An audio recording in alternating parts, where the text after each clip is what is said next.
Hello, I'm David and welcome to today's smallbusinesspage.org podcast.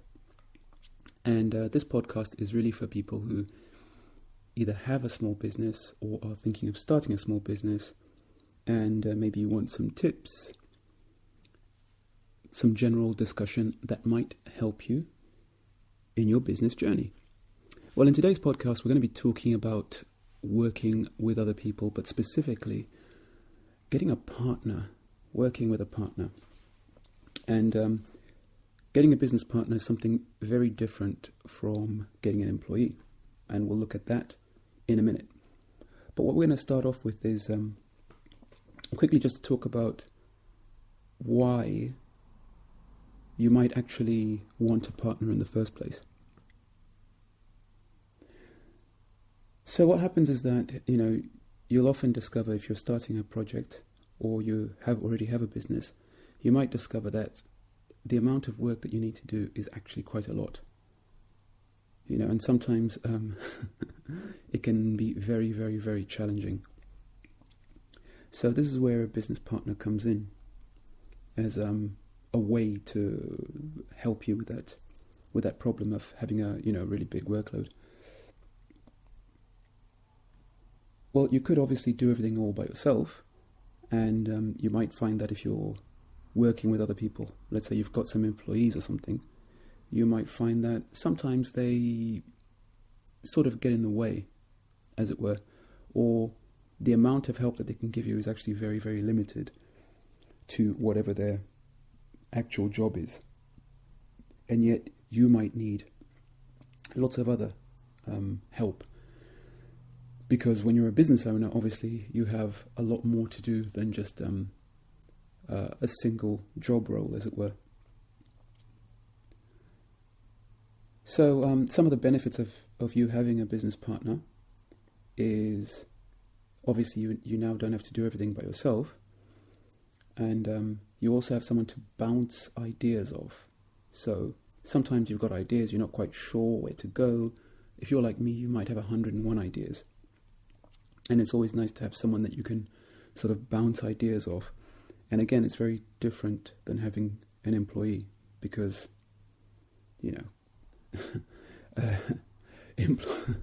employees may not really be that interested. You also have someone who can help you in terms of motivation because, again, with employees, they're probably just there to work and get paid, but they may not necessarily be motivated by your business or your business idea. Whereas a partner is more likely to be someone that's actually motivated and fired up and excited about the business. And in turn, that helps you to keep motivated and fired up and excited, especially when things are getting a bit challenging. And that's the time that you might need someone to help pick you up. And sometimes, if you have an employee, be they, part-time or whatever, or freelancer, they're not really necessarily the kind of person that's going to help you with that. A business partner has got an investment in the business. And I'm not just talking about, let's say, a financial investment. I mean, there's lots of ways that you can work together with someone as a business partner. But they have something more important than that. They have an emotional investment, okay? They really want to see this thing succeed. Just like you really want to see it succeed. And if you fear failure and you're scared that things might not work out, well, guess what? They're probably feeling exactly the same thing.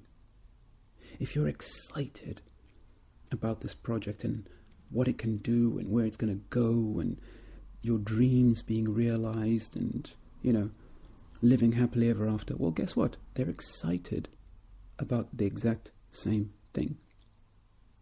What you'll sometimes find is that if you've got an employee or employees or freelancers, they might be excited, they might not be excited. And sometimes they might not even care less. So I'm not saying that they should, but I'm trying to point out the importance of having a partner because they're the kind of person who is going to give you that positive energy is going to share that joy that you have when you think about your business and what it could do and what it is doing. They're going to help you realize that dream. Now, talking about employees, just important for me to point out why a business partner is different from an employee. So, again, the employee really, their job is just to, in their eyes, is probably just to do whatever it is that you've outlined in their job description, whatever it is that you hired them to do, and then that's it. Beyond that, they're probably not going to, be interested in putting anything more than what they're paid to do. And, to be honest, why should you expect them to give you more than what they're paid to do? Or to give you more than what their job description outlines? I'm generalizing here. There might be some people who are super amazing employees. Someone like me, for example. Whatever job I do, I generally will give more than what I'm asked to give. But that's just me as a person. That's just my character. And there's lots of people like me. But then I would say that's not the majority of people.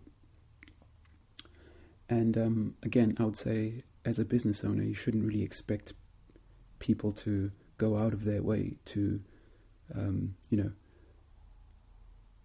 overwork themselves just to, make to do more for your business than what you're paying them to do. I think that's I don't think that's fair, personally. All right. Whereas a business partner would probably do that because they have, like I said, an emotional and possibly financial investment in the business. And more importantly, they've got an investment in it, but they also will share in the success of it. Whereas an employee, you might be doing fairly badly and they're going to get paid whatever they're supposed to get paid.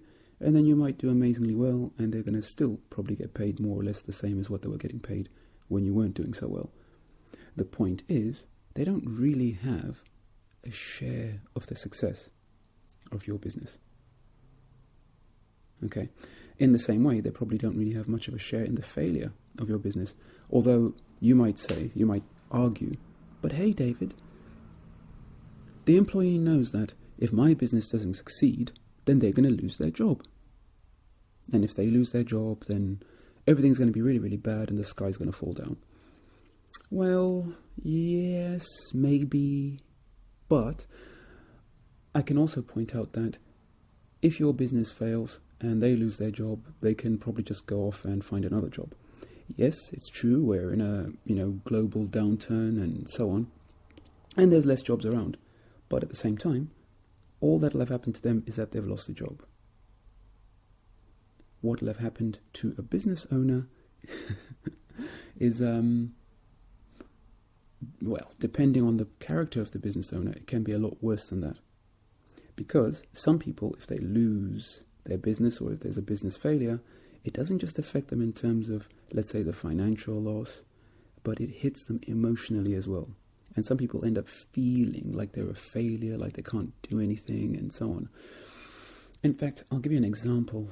I was watching a program on TV just the other day, a couple of days ago, and it was to do with Spain and the situation that's happened in Spain with people from Britain buying homes there. And this particular couple bought a small business. They bought a guest house. And this guy was being interviewed, and he said that at the time that him and his wife bought the guest house, he was actually a millionaire, and he had retired from his work. He had plenty of money, and he said that if he had wanted to, he could have just been sitting around on a beach, drinking sangrias or whatever, and living off his capital that he had in his account, because he had that much money. He was a millionaire. But what actually happened to him is that he got ripped off and bought this guest house, and it turned out that the person that sold it to him had ripped him off. It was built on land where it shouldn't have been built, and didn't have planning permission and didn't have permission to be a guest house and so on and so on and so forth. And by the end of it, he was actually now broke. From being a millionaire, he was now broke because of this project. And what happened is that he said that now he was a shelf stacker, stacking shelves on minimum wage. And his wife had left him because of the stresses of the whole thing. The point that I'm trying to make there is that when you have a business, you expect to have more reward because you're taking more risk. And as that example just shows you, business can actually be a risk, in case you didn't know. It can be a risk. And the other key point about this guy is that he was now a broken man. I mean, he was sort of in tears and crying as he talked about the story and about how much his life had changed and how he now had no money, whereas before that he was a person that didn't even think about it because he had, quite a lot of money. So the potential failure for someone who started a business or who's in a small business, the effect that it can have can be pretty devastating. Whereas for an employee, if you lose a job, well, yes, you can be sad and, but you're probably not likely to be in the same situation as someone who's lost a business and may have come from being fairly successful to having, and being able to choose their own life and do what they want. If you're an employee, you're an employee. Okay. Whereas if you're someone who's been running your own business, you probably get used to the freedom and the whole ups and downs of that kind of a lifestyle. And to lose all that can be fairly devastating. Back to the point, which is that having a partner, you have someone who shares in that, someone who can share your burden.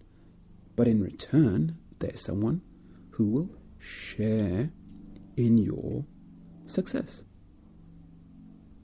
And that, my friends, is just one of the many differences between having a partner in your business and having an employee or employees in your business. Two different things. They both help, but in different ways. And I would argue that a partner is a lot more valuable. Right, so the next point I want to make is that, so as I said, key point there is that obviously the employee does not have a major share in your success, and they also don't have really a major share in your failure, okay? Whereas a partner does. So you can then expect more support from a partner. So the next stage is, okay, you think to yourself, okay, I want a partner. Well, what do you do next? For me personally, I think about who do I want as a partner? Okay, what type of a person is it? What kind of skills or experience or background do they have? Their knowledge. Do I want someone, personality-wise, do I want someone who's quiet, who's loud, who's, extrovert, introvert, super positive, or does none of that matter? For me personally, I think I put more value on the person's personality than I do on their skills and knowledge. Obviously, I want someone who's got some skills and knowledge that I don't have. So, for example, recently I was looking for someone who had skills in development, okay, in web development and so on. Now, really what I was more looking for was someone who's got some of those skills. I don't expect them to be, the super expert of the world or whatever it is, just to have obviously more skill than I have in that area and to have some kind of competency in that area. But more importantly, they need to have the right kind of personality that complements my personality. All right. I'm also currently looking for someone who's got some kind of design skills, or artistic, an eye for art and graphic design and that kind of thing.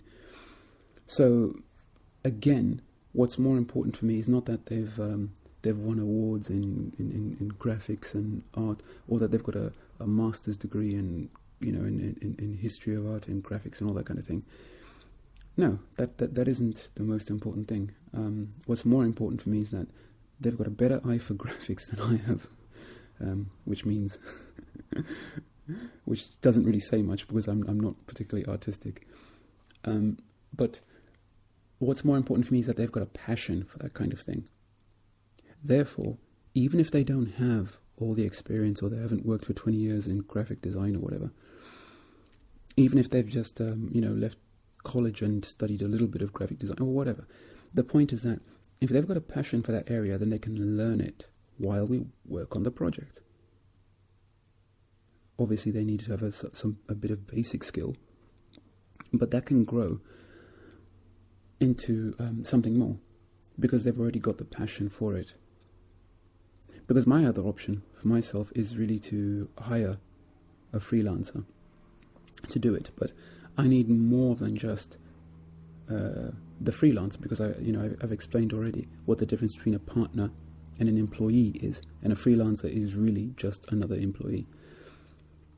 Again, that would be useful for me to use if I have absolutely no option.